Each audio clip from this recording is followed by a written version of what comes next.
শুনুন, এগুলোর পরিবর্তে আমাদের কলসি প্রয়োজন। হ্যাঁ হ্যাঁ, শীঘ্র দিন। আশ্রমের সব কলসি ভেঙে গিয়েছে। সে তো ঠিক আছে, কিন্তু এমন কি হয়েছে? ভূমিকম্প হয়েছিল নাকি যে আশ্রমের সবকটা কলসি একসঙ্গে ভেঙে গিয়েছে? আর সেরকমই ভেবে নিন, কিছু উদ্ধত বালক উপদ্রব করে বেড়াচ্ছে। নতুন কলসি না হয় পেয়ে যাব, কিন্তু তার বদলে এতগুলো আনাজ চলে গেল। এখন খেতে আরো বেশি পরিশ্রম করতে হবে। হ্যাঁ দিদি, এই বছর ফসল ফলানোর জন্য খুব পরিশ্রম করতে হবে। বালকদের ঔদ্ধত্য কম করা উচিত। কবে বুঝবে এরা যে এই সব কার্য করার জন্য ক্ষতি হয়ে যাচ্ছে, যার পরিণাম পুরো সমাজকে ভোগ করতে হচ্ছে?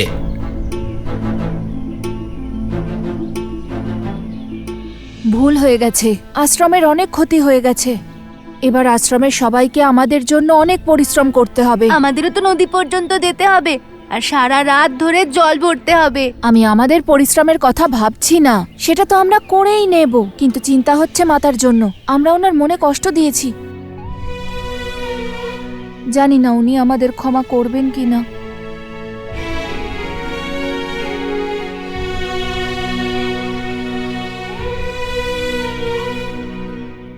ওরা দুজনে বালক, আশ্রমের বাইরে যাবে কি করে? ঔদ্ধত্যের জন্য শাস্তি তো পেতেই হবে। আশ্রমের সীমা পার করে গভীর জঙ্গলে যেতে হবে।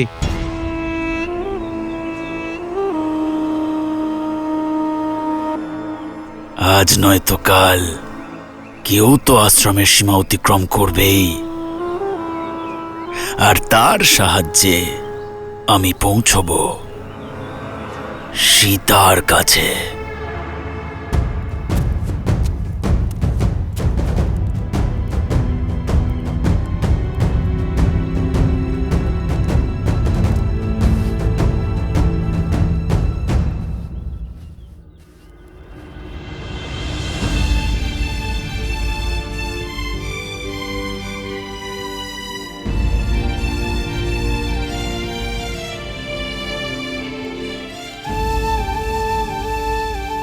এমন ভুল আর হবে না মাতা, আমাদের আশীর্বাদ করো যাতে আমরা এই ভুলের প্রায়শ্চিত্ত করতে পারি।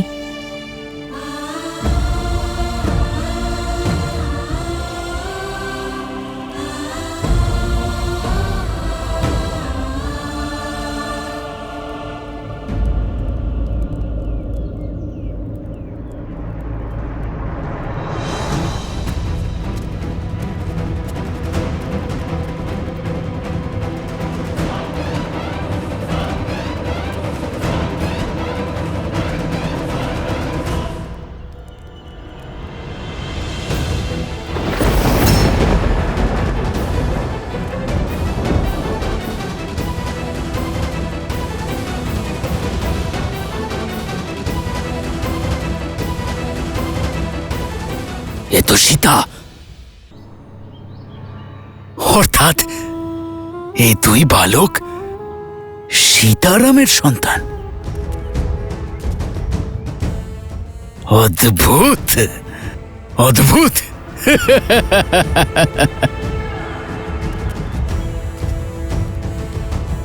12 বছরের প্রতীক্ষা আজ সমাপ্ত হলো।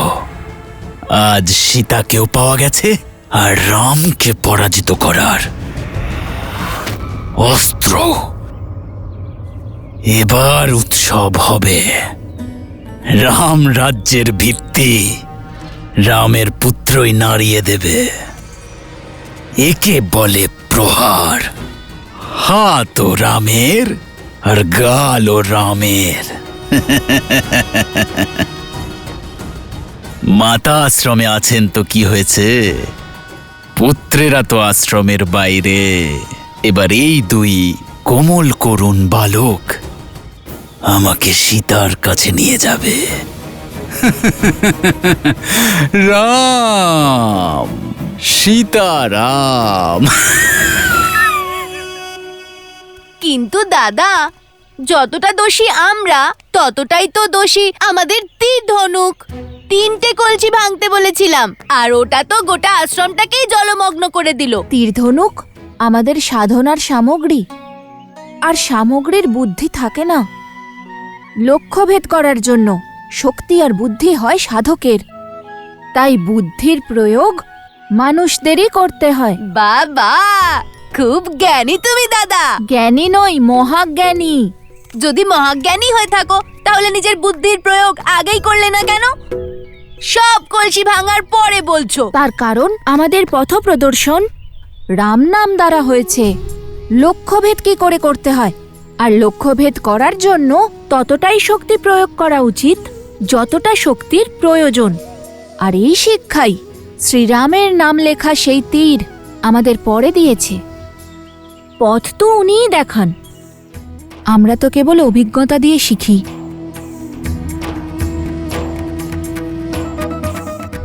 আমিও অভিজ্ঞতার দ্বারাই বলছি দাদা, ভুল হয়ে গেছে, আর বলবো না। আমি বললেই শাস্তি পাই। মাতা আমাদের শাস্তি কষ্ট দেওয়ার জন্য নয়, জ্ঞান দেওয়ার জন্য দিয়েছেন, যাতে আমাদের বুদ্ধির বিকাশ ঘটতে পারে। এই দেখো না, যে কথা আমি শুনেই বুঝে যাই, সেই কথা তুমি শাস্তি পাওয়ার পরে বোঝো। মহাজ্ঞানী তুমি, আমি কি করে বুঝবো? আমি তো শুধু তোমার একটা অস্ত্র, সব জ্ঞান তো তোমার মনেই আছে। ধনুক চালানোয় তোমার থেকে এগিয়ে থাকলেও কথায় কিন্তু তোমাকে কেউ হারাতে পারবে না।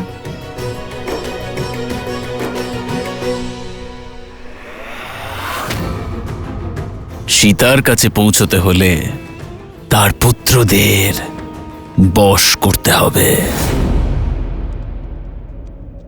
আপনার উত্তরাধিকারী ধর্ম আর কর্তব্যের পথের জন্য তৈরি হচ্ছে আর্য। দুজন যতটা দুষ্টু ততটাই পরাক্রমী। নিজের পিতার মর্যাদা আর রঘুবংশের সম্মানের ভার বহন করতে শীঘ্রই প্রস্তুত হবে আপনার লবকুশ।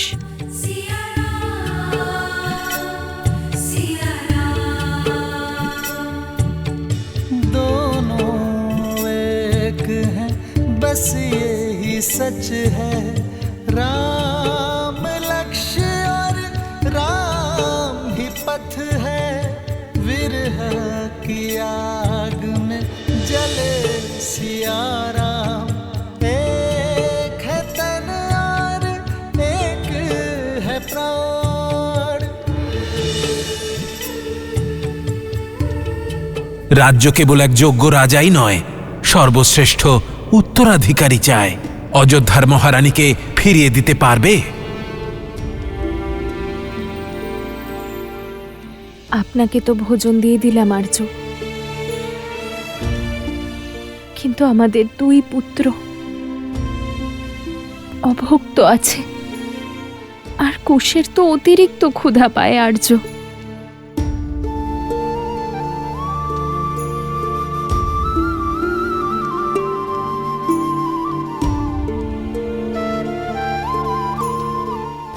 মায়ের কঠোরতার দ্বারাই সন্তান সঠিক পথ দেখতে পায়, কিন্তু তাও ওদের এই সময় বনে পাঠানো উচিত হয়নি বনুদেবী। বনে হিংস্র পশুরা আছে, তার উপর আসুরিক শক্তি। লবণাসুর মারা গেছে ঠিকই, কিন্তু এখনো আসুরিক শক্তিরা আশ্রমের চারপাশে ঘুরে বেড়াচ্ছে সুযোগের অপেক্ষায়।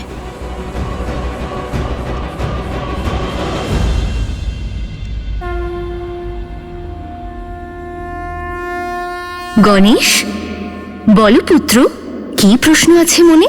যজ্ঞ তো মনের, রাজ্যের, সমাজের শান্তির জন্য করা হয়, তাই না? তাহলে সেই যজ্ঞ যে রাজা করবে তার পাশে স্ত্রীর থাকাটা অনিবার্য কেন মাতা? শ্রীরাম তো স্বয়ং নারায়ণ, উনি যজ্ঞের দ্বারা নয়, যজ্ঞ ওনার দ্বারা পবিত্র হয়ে যাবে। এটা বলো গণেশ, জীবনের আধার কি? ভারসাম্য। তোমার উত্তর সঠিক গণেশ। এই সংসার, এই প্রকৃতি ভারসাম্যের ওপরেই দাঁড়িয়ে আছে। যেভাবে দিনের ভারসাম্য বজায় রাখে রাত, খারাপের ভারসাম্য বজায় রাখে ভালো, ঠিক তেমন পুরুষের ভারসাম্য রাখে নারী। কোনো যজ্ঞের উদ্দেশ্য আর ফল তখনই পাওয়া যায় যখন আহুতি ভারসাম্য বজায় রাখে। তাই যজ্ঞে বা জীবনে পুরুষের সঙ্গে নারীর থাকা প্রয়োজনই নয়, অনিবার্য।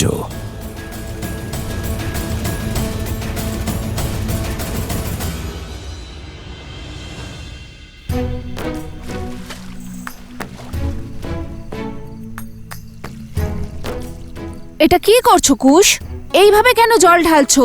তুমি সময় নষ্ট করছো। সময় নষ্ট করছি না দাদা, জলের মাত্রা পরিমাপ করার চেষ্টা করছি। পরিমাপ তো ঠিকই আছে, সিঁড়ি, জল, হাঁটু, মাথা। নতুন মাপ দাদা, নতুন মাপ। না নতুন মাপের সময় আছে না প্রয়োজন আছে। তুমি সময় নষ্ট করছো। পাত্র ভরো, আমরা শাস্তি স্বরূপ এসেছি, জলক্রীড়া করতে আসিনি। কি দাদা, শাস্তি তো ভোগ করছি, আর এমনও শাস্তি দেওয়া হয়নি যে জল ভরতে ভরতে আমরা একটু মজা আর অভ্যাসও করতে পারবো না। অভ্যাস ঠিক আছে, কিন্তু আনন্দ করতে গিয়ে যদি সময় নষ্ট করো তাহলে কি করে চলবে? এখন আমাদের সরোবর থেকে আশ্রমে বহুবার যাতায়াত করতে হবে। যখন আমরা যাতায়াত করব তখন আমি দূরত্ব মাপার নতুন পদ্ধতি বের করব।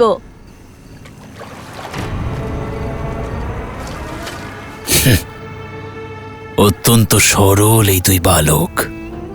এরা আশ্রমে না পৌঁছলে মাতাকে তো খুঁজতে বাইরে আসতেই হবে।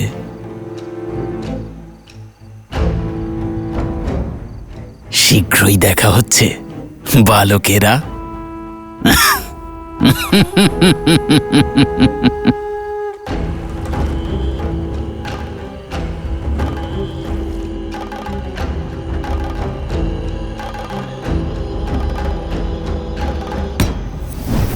কি আদেশ রাক্ষসরাজ? কার ক্ষতি করতে হবে? রাক্ষস রাক্ষসই থাকবে। কখনো তো পুণ্যের কাজ করো। এখানে দুজন সুন্দর, কোমল, অবোধ বালক এসেছে। তারা অত্যন্ত ক্লান্ত। তাদের নিজেদের শক্তি দিয়ে নিদ্রামগ্ন করো, আর বাকি কাজ আমি স্বয়ং করব। যাও।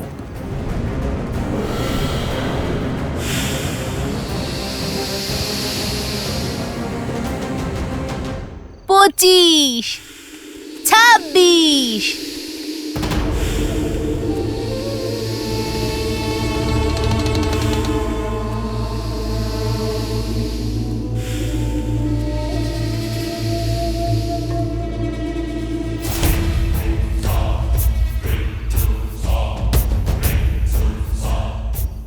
সাতাশ, 28।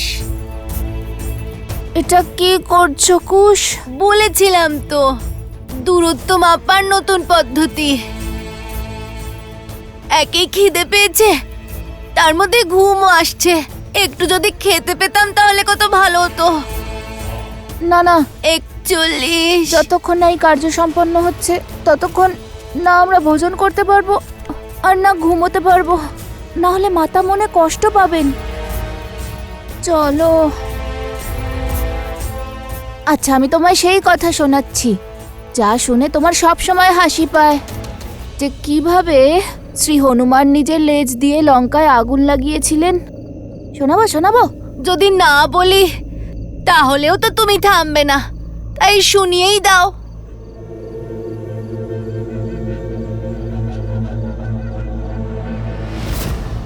কুশ, সাবধানে চলো।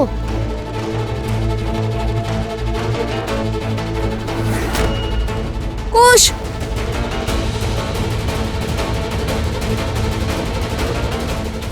এবারে শুধু জ্যেষ্ঠ বালক শুয়ে পড়ুক। কুশ ওঠো, এখন ঘুমানোর সময় নয়। ওঠো কুশ।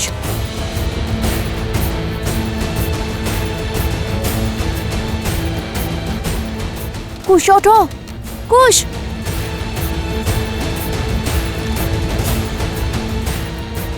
কুশ ওঠো।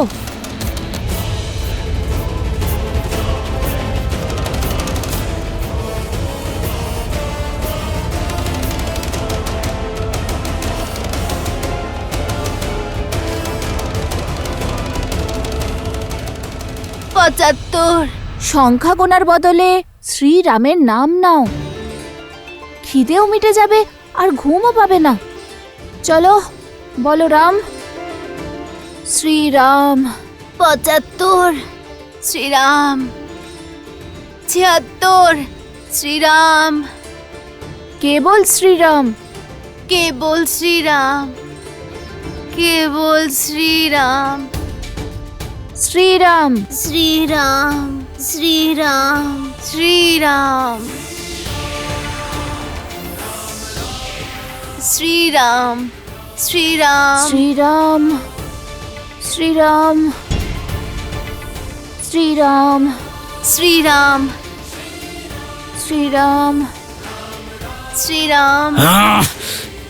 এই রাম নাম বারবার কেন বাধা হয়ে দাঁড়ায়? সমস্ত পরিশ্রম ব্যর্থ হয়ে গেল। এই ছিল তোমাদের শক্তি? নিজেদের শক্তি বাড়াও। যদি এদের নিদ্রা না আসে তাহলে আমি তোমাদের সবাইকে সারা জীবনের জন্য ঘুম পাড়িয়ে দেব। যাও রাম।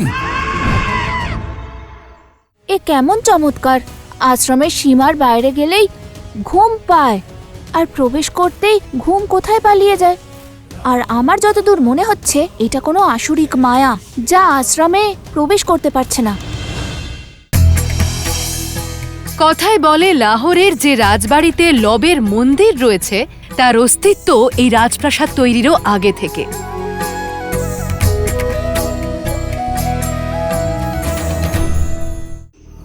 রাম। রাম।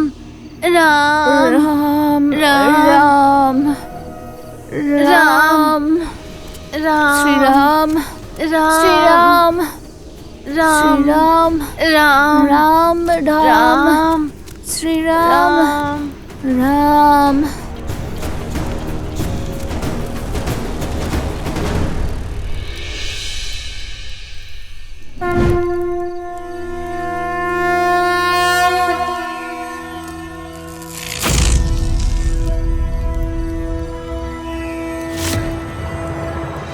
আরে এ কেমন চমৎকার! আশ্রমে প্রবেশ করতেই ঘুম কোথায় পালিয়ে গেল। মনে হচ্ছে যেন ঘুম কখনো আসেইনি।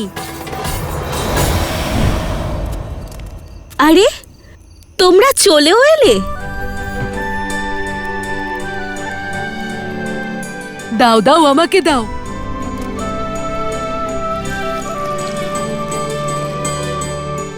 তোমরা দুজন ঠিক আছো তো?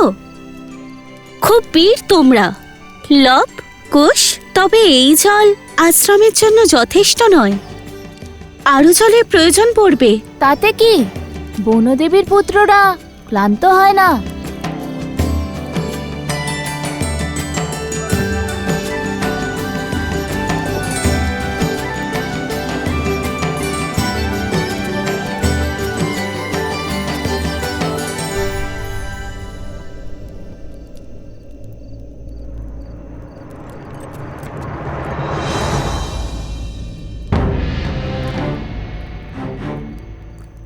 এ কেমন চমৎকার! আশ্রমের সীমার বাইরে বেরোলেই ঘুম পেয়ে যায়, আর প্রবেশ করতেই ঘুম কোথায় পালিয়ে যায়। কথাটা তুমি ঠিক বলেছো দাদা, কিন্তু এবার কি করব? শুধুমাত্র শ্রীরামের নাম নিয়ে কি আমরা এগিয়ে যাব? না না, আমরা রাম ভক্ত। আমরা তাই করব যা শ্রীরাম করেন, নিজের জ্ঞান আর নিজের বুদ্ধির প্রয়োগ। আর আমার জ্ঞান বলছে এ কোনো আসুরিক মায়া,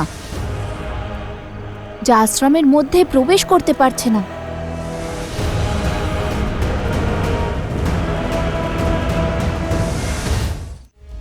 আর একটা সুযোগ আছে তোমাদের কাছে, নিজেদের সর্বশক্তি প্রয়োগ করো। আপনি তো জানেন যে রাক্ষসদের মায়া পাত্রে প্রবেশ করতে পারে না, আর চেষ্টা করলেও অসম্ভব, কারণ তাতে রাম নাম লেখা রয়েছে। রাম।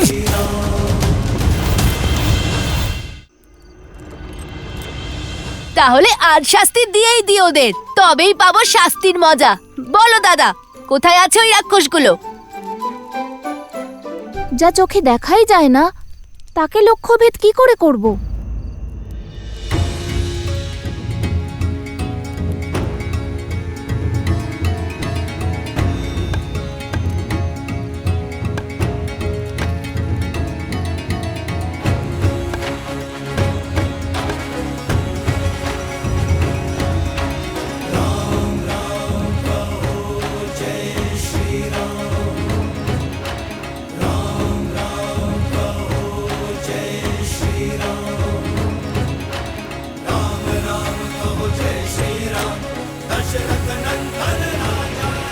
এবার বুঝলাম, গুরুদেব একবার বলেছিলেন মাটির পাত্রে 5টি বেদের বাস, আর তাতে যদি শ্রীরামের নাম লেখা হয় তাহলে তা আরো অনেক বেশি পবিত্র হয়ে যায়। এতে আর মায়া প্রবেশ করতে পারবে না। লব দাদা, লব দাদা, সঠিক সময়ে সঠিক বুদ্ধির প্রয়োগ করতে পারো তুমি। সেই কারণেই তো আমি তোমায় অনুসরণ করি।